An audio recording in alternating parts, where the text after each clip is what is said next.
रात के 9 बज चुके हैं। गांव में बहुत शांति है। सब अपने घरों में गहरी नींद सो रहे हैं। राधा घर के बाहर बहुत खुशी से फोन पर बात कर रही है, लेकिन रानी दरवाजे पर खड़ी है।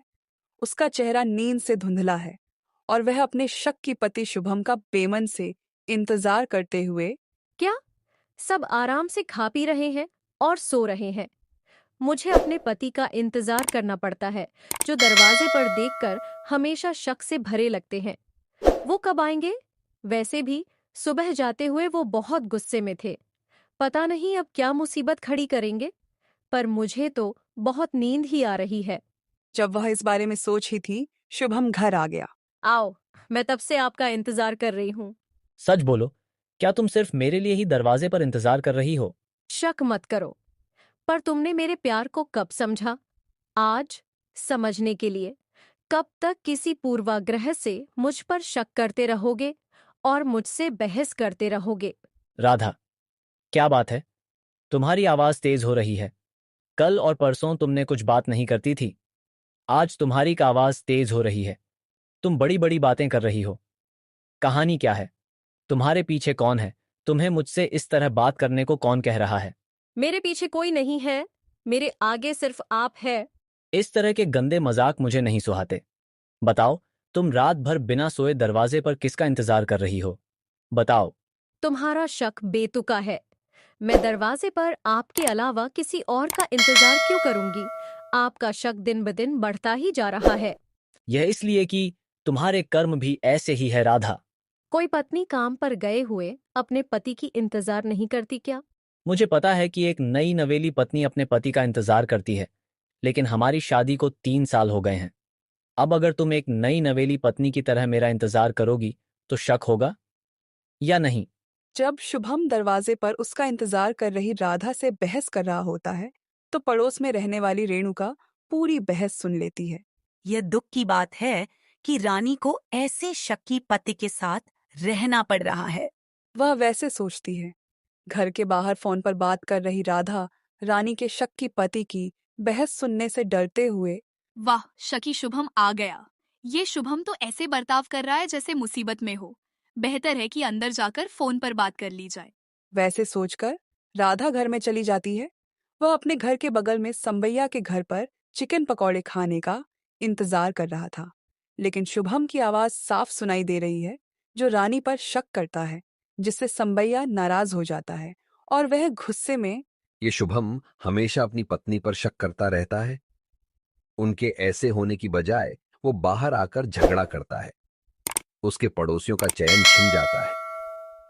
शुभम का शक अब मुझसे बर्दाश्त नहीं होता। मैं ही कुछ करूंगा। यह सोचकर वह गुस्से में पकौड़े छोड़कर घर से बाहर निकला और दरवाजे पर झगड़ रहे शुभम और रानी के पास गया। शुभम, जो अब तक रानी को गुस्से में डांट रहा था, संबैया को देखते ही चुप हो गया। रानी संबैया को आते देख खुश हुई। अच्छा हुआ कि संबैया भैया आ गया है। अब वह उसे सामूहिक चेतावनी देगा। अब से वह घर आकर इस तरह बहस नहीं करेगा। वह मन ही मन खुश होकर सोचती है। संबैया को देखकर शुभम डरते हुए। भाई, आप इस गांव के सबके बड़े भाई हैं। आप अभी तक सोए नहीं हैं क्या? सोना? तुम्हारी शक भरी बहस की वजह से मैं ठीक से खाना भी नहीं खा पा रहा हूं। हर दिन ये हमारे लिए क्या तकलीफ है? अब कोई फायदा नहीं, मेरा सब्र जवाब दे गया है। तुम्हारा एक टांग तोड़ दूंगा और तुम्हें घर पर सुला दूंगा। रानी कोई मुश्किल काम करके तुम्हारा देखभाल करेगी। क्या कहती हो रानी? जब संबैया ने रानी से पूछा, तो शुभम रानी की ओर देखकर अपनी मन ही मन सोचा। ये क्या? ये संबैया मेरे सामने मेरी रानी से पूछ रहा है।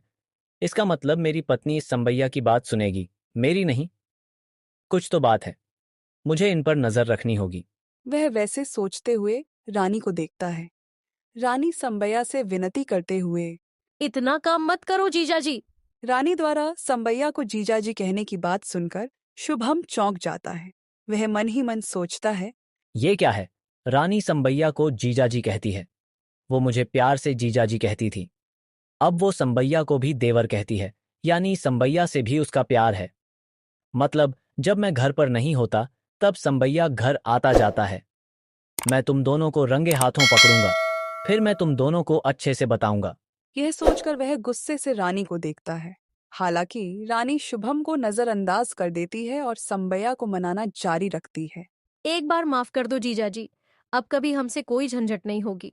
अब से कोई बात होगी तो घर पर ही निपटा लेंगे, पर ऐसे दरवाजे पर बहस नहीं करेंगे। आप जाओ, खाना खाओ और सो जाओ। रानी ऐसा कहती है और संबैया उसकी बात सुनता है। ठीक है रानी, तुम कह रही हो, मैं तुम्हारा चेहरा देखकर तुम्हारे पति को बिना कुछ किए छोड़ रहा हूं। अगर तुमने ये बात दोबारा दोहराई तो मैं तुम्हारी एक भी नहीं सुनूंगा रानी। मैं तुम्हारे पति के साथ कुछ कर दूंगा, खबरदार। संबैया चेतावनी देकर वहां से चला जाता है।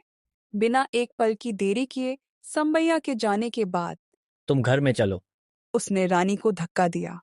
रानी घर में गिर पड़ी। शुभम ने दरवाजा बंद कर दिया। वह गिरी हुई रानी को छुए बिना बिस्तर पर बैठ गया।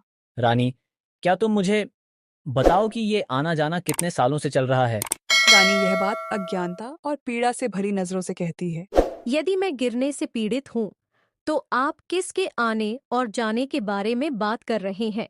शुभम आश्चर्य से। रानी, क्या बात कर रही हो?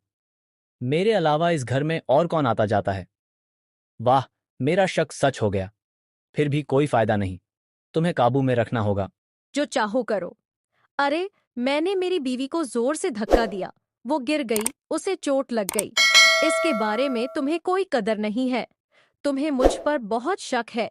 ये मुझे कंट्रोल करने की बात नहीं है। अपने शक को कहीं दबा दो। छी छी। रानी गुस्से से उठी और बिस्तर पर बैठ गई। उसने अपने नीचे एक कंबल और एक तकिया रख लिया। शुभम के देखते देखते रानी ने अपने नीचे एक चटाई बिछा ली और सो गई। लेकिन शुभम किसी बात पर कराहता रहा। उसने वो रात ऐसे ही बिताई। आधी रात को संगीता की नींद खुली और वह बाहर देखने के लिए अपने घर के दरवाजे पर गई। ठंडी हवा के झोंके से संगीता को बहुत सुकून मिला। लेकिन शुभम की संदिग्ध आवाज सुनकर उसे झुंझलाहट हुई। दुर्भाग्य से रानी शकी शुभम से शादी कर ली है और उसे नरक भोगना पड़ रहा है। ऐसा किसी भी औरत के साथ नहीं होना चाहिए। वह सो गई। रात ऐसे ही बीत गई। अगले दिन रानी घर के बाहर थी। शुभम घर के बाहर खड़ा इधर उधर देख रहा था। अब जब मेरी पत्नी ऐसा कर रही है तो मुझे पता चल जाता है कि उसे कौन कौन देख रहा है। शुभम सोच ही रहा था। तभी संगीता रानी के पास आई। संगीता को देखकर शुभम अपनी मन में यह संगीता क्यों आई? ये क्या संदेश लेकर आई? वहां की बातें ध्यानपूर्वक सुनता है। क्या रानी, क्या तुम्हारा संदिग्ध पति घर पर नहीं है? वे घर पर या घर के बाहर रह सकता है। बिना रानी की बातें समझे संगीता उसे बात करती है। आपके पति शुभम को पूरी रात आप पर शक रहा है। यहाँ से चली जाओ संगीता, मुझे बहुत काम है। इतना कहते ही घर के बाहर खड़ा शुभम उनके पास आता है। शुभम को देखकर संगीता डर जाती है और मन ही मन शुभम को कोसते हुए वहां से चली जाती है। मैं काम पर जा रहा हूँ, घर पर ध्यान रखना। शुभम चला जाता है। वह खेत में जाकर अपना काम करता है। रात हो जाती है। शुभम धीरे धीरे घर आता है। घर का दरवाजा बंद था। घर की लाइटें बंद थीं। इसको देखकर शुभम का शक और गहरा होता जाता है। मेरे आने से पहले ही रानी लाइटें बंद करके सोने चली गईं, तो यहाँ कुछ तो चल रहा है। अब दिखाऊंगा तुम्हें। वह धीरे से घर के पीछे गया और खिड़की के पास गया। उसने अंदर झांका। रानी बिस्तर पर लेटी हुई थी। उसने टॉर्च की रोशनी में घर में चारों ओर देखा। इधर उधर देखा, लेकिन कोई नहीं था। फिर मानो उसे कुछ पता ही ना हो, वह धीरे से दरवाजे के पास पहुंचा और खटखटाया। रानी ने आकर दरवाजा खोला। चलो सो जाते हैं, बहुत रात हो गई है। आप खाना नहीं खाएंगे? मुझे भूख नहीं है। शुभम घर के अंदर जाकर चैन की नींद सो जाता है। रानी उसके बगल में सोती है। अगले दिन से शुभम रानी से प्यार से बात करने लगा। वह कितने ही प्यार से बात करे, शुभम को रानी पर शक होता ही रहता था।